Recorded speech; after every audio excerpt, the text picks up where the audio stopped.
Anderson Cooper, AC 360, CNN weeknights 10 Eastern. Logan, where were you when the earthquake hit?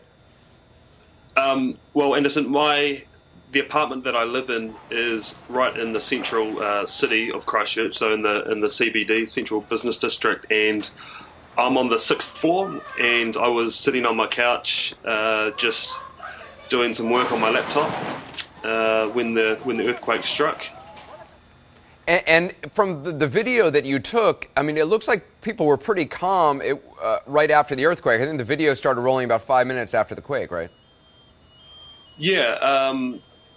Where I went out onto the street, it was not so much damage. So there was people coming down from some office buildings, and they were a bit shaken up, but they weren't. There wasn't the sort of the injuries and the deaths and the panic that were further on other streets pretty close.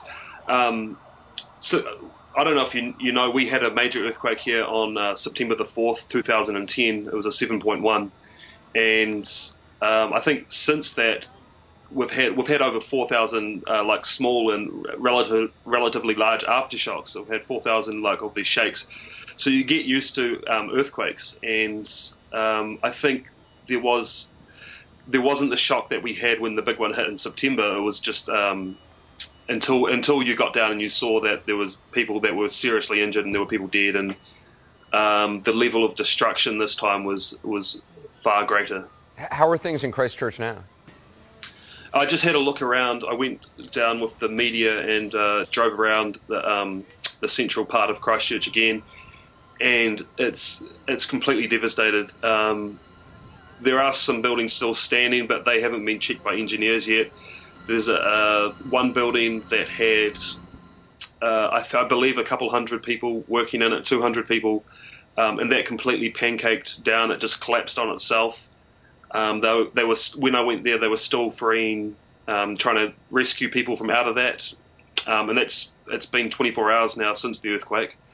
There's other buildings that completely collapsed and set on fire, and there was a number of fatalities from that.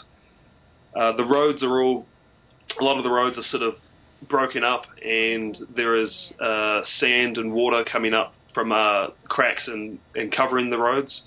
So it's going to be a massive cleanup effort required by the New Zealand government, the local government, and the people of Christchurch. Well, Logan, I continue to stay safe. I'm so sorry for all that's happened around you. I'm glad you're okay. Logan, thanks very much for joining us. Yeah, not a problem. Thank you.